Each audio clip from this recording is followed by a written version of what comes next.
Добър вечер, уважаеми зрители. Един час по-късно от обичайната ни среща, ви отново сте с предаването Вяра и общество. Както знаете, наш специален гост днес е Негово Светейшество, българският патриарх Неофит. Добър вечер, Ваше Светейшество. Благословете. Благодаря ви за високата чест, която оказвате на Българската национална телевизия, тъй като в цялата история на телевизията това е първото участие на живо, както ние казваме, на български патриарх. Благодаря ви за тази чест. Благодаря и аз за отправената покана. Преди седмица ви интронизираха за български патриарх в едно нелеко за обществото време. Къде ще намирате упование в носенето на тежкия кръст на патриаршеското служение? Щом кръстът е тежък, значи е необходимо и упование, за да бъде носен достойно и с чест. Упованието ми е Отец, прибежището ми е Син, а покровът ми е Дух Свети. Това молитвословие говори за силата на Света Троица и нейната закрила, когато изпросваме от нея помощ в нашето служение. Както свети патриарх Евтимий, напускайки пламтящия град Търнов при падането ни под османско робство, когато го питали тези, които го изпращали и плачели с сълзи, на кого не оставяш, светителю? А той отговорил: на Светата Троица от сега и до века. Така че упованието ми е Отец, прибежището ми е Син, а покровът ми е Дух Свети. Троица Светая, слава Тебе! Само до преди седмица бяхте един от синодалните архиереи, днес вече сте български патриарх. Когато спечелихте, образно казано, има ли нещо, което изгубихте? Да кажа, че съм спечелил, не съм се стремял към печалба. Но благочестивия клир и народ гласуваха свободно и точно, както те са пожелали. Затова аз им благодаря за направения избор, макар че, както казахме преди малко, тежък кръст ще лежи на плещите ни, но с Божия помощ и с това доверие, което ни оказа и Патриаршеския избирателен църковен събор, ще имаме и сътрудничеството на нашите събратя, колеги и ще бъдем заедно в служението Богу, църкви и Отечество на полза. Вие сте третият ни патриарх в най-новата история. Патриарх избран в време на истинска религиозна свобода. Коя ще бъде вашата основна мисия? Извън това, което е мисията на всеки патриарх, да благовести Словото Божие. Мисията на патриарха е мисията на добрия пастир.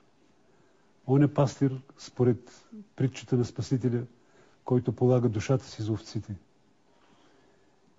И той храни с небесна храна своето паство. Старае се да бъде издигнато в нравствено отношение. Да живее по Божиите заповеди, чист живот и достоен за званието Христови следовници.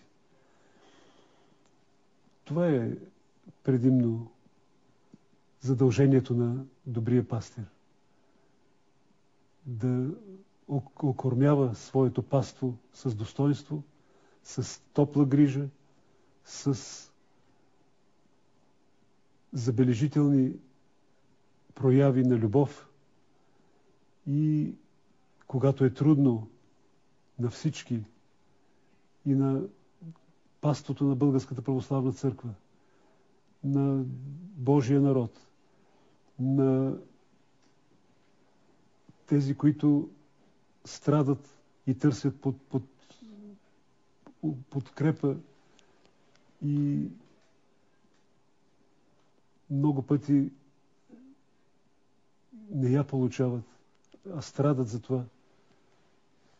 Добрият пастир и тях трябва да утеши и да се яви пред лицето на тези, които създават затруднения и опасности в ежедневието ни, да се успокоят духовете и да бъде по-нататък делото на добрия пастир изпълнено добре и с достоинство. Предлагам ви, преди да продължи нашия разговор, да чуете какво ви пожелаха двама от гостите от поместните църкви, трима от гостите от поместните църкви, с които ви имахте и съслужение.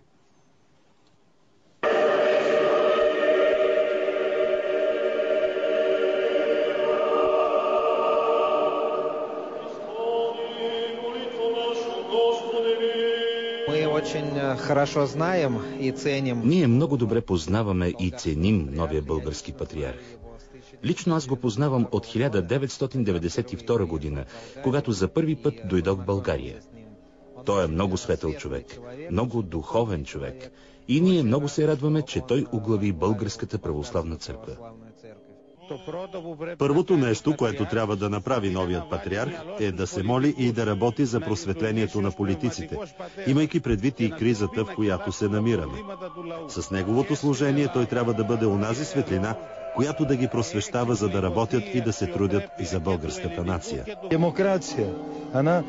Демокрацията е единственият път към разбирателството. И знаете ли какво би било добре? Да може целият народ да каже, това е нашият път. Всички заедно да го кажат. Нямам предвид това да стане на сила. Народът трябва да разбере, че пътят към демокрацията, към свободата, към любовта, това е пътят на българския православен християнин. Кое според вас е най-голямото предизвикателство сега пред един предстоятел на православна църква? Мисля, че предизвикателствата са много, но може би най-важното предизвикателство пред православните църкви днес е секуларното общество, което се опитва да наложи на хората закони, които не съответстват на християнското вероучение и се намират в пълно противоречие с християнската нравственост. За вашия нов патриарх най-важното е да запази единството на православието и да съдейства на Вселенския патриарх за свикването на Общо православен събор, велик и свят, за да може всички да изразим позициите си по различни важни въпроси на нашето съвремие. Това преди всичко са въпросите, свързани с секуларизма. Но за християнина най-важното са смирението, любовта. Това вашият патриарх го показва.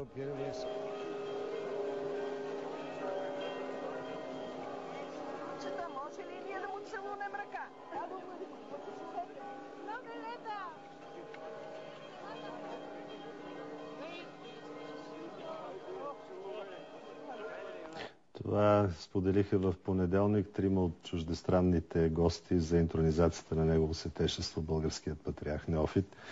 Ваше Светейшество, както казахме, бяхте избран в едно много усилно за страната време. Бедността изкара хората на улицата. За няма и 2 седмици 3 души се самозапалиха. Какво ще кажете на всички тези, които виждат все по-малко надежда в своя живот?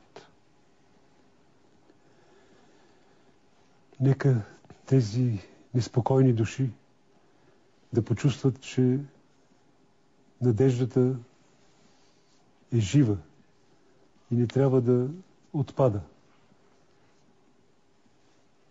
Да се стараят да постигнат това, което е необходимо за техния живот и за тяхното преживяване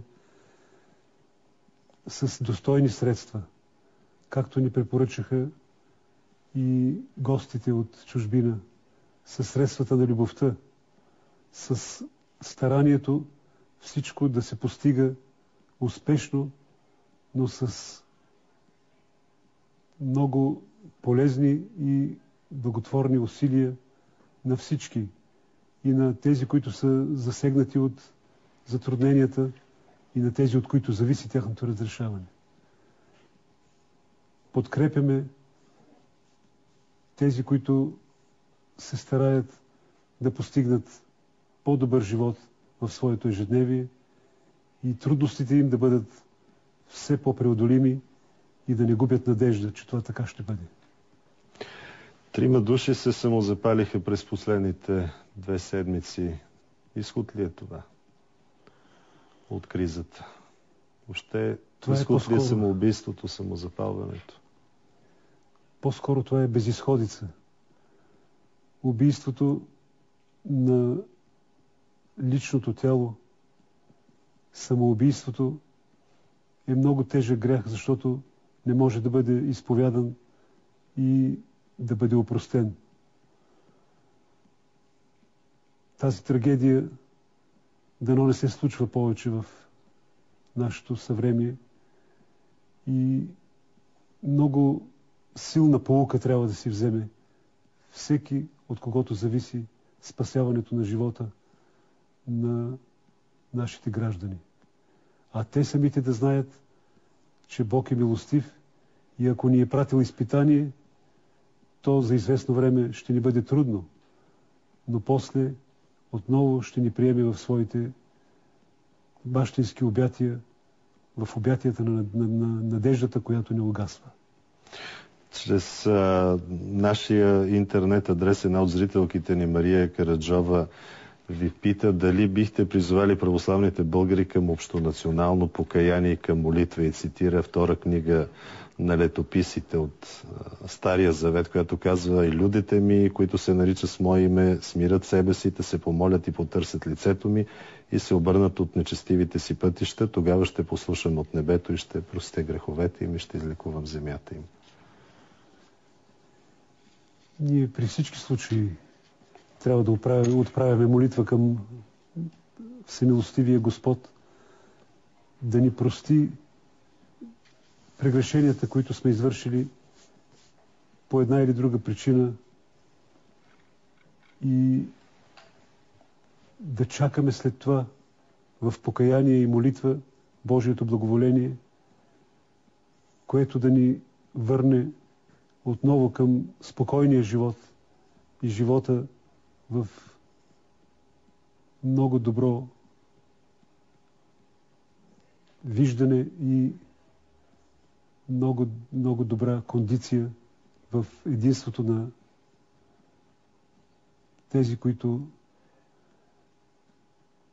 желаят мира и благоденствието.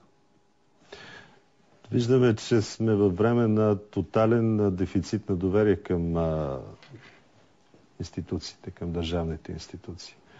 Погледите сякаш все повече се насочват към църквата. Как може да сторите това национално обединение, успокоение, на което толкова много се възлагат надежди, още от вашата интронизация насам, имайки предвид и това, че църквата е отделена от държавата? Да, църквата е отделена от държавата, но не е отделена от своя народ. И тя има средствата, има и възможността да отправя прошения, молитвени прошения за спасение от беди. Вярно е, че като отделена от държавата,